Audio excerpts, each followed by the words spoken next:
Welcome back to Silver Lining, the space where we pause, reflect, and grow together. I'm Storm Regan, and today we are talking about something that stops more people than anything else: fear. Fear shows up in different ways: fear of failure, fear of rejection, fear of the unknown. It can keep you stuck in jobs you hate, relationships that aren't right for you, or dreams you never pursue. In this episode, we'll explore why fear exists, how to shift your relationship with it, and 3 practical steps to move forward courageously, even when fear is present.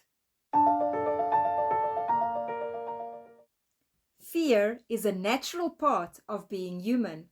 It is your brain's way of keeping you safe from danger.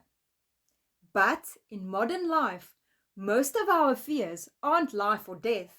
They're about social judgment, failure, or uncertainty.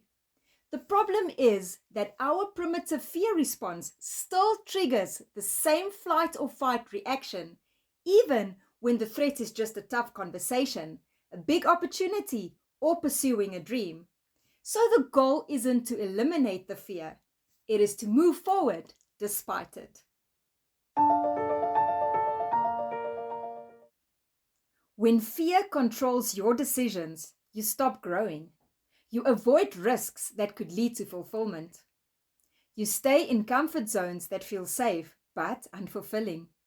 And here's the thing: most of the regret people feel at the end of their lives isn't from failing, it is from not trying and from letting the fear decide for them.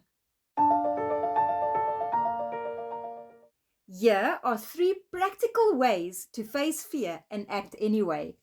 Number 1, name the fear. Give your fear a name and be specific.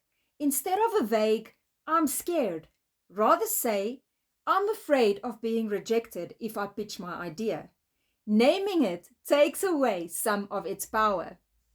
Number 2, break action into tiny steps. Fear shrinks as action grows. You don't have to leap into the unknown in one jump. Take a small step, just one, and that moves you forward to your goal. Momentum builds confidence. Number 3, reframe failure as feedback. Shift your perspective. Failure is not a reflection of your worth. It is just information. Ask, what can I learn from this experience? Each setback becomes a stepping stone rather than a stopping point. Here is a story. One of my clients dreamed of starting her own business, but she was terrified of failing. Her fear was so strong that she almost gave up before she even started. We started small. She created a single pilot service for a handful of clients. She experienced small wins, learned from the challenges, and slowly built confidence. A year later, she had a thriving business. The fear didn't disappear, but it shrank because she acted in spite of it. Here is your courage practice for this week. Identify one fear that's holding you back. Break down the action you've been avoiding into tiny first steps. Take the step this week, no matter how small.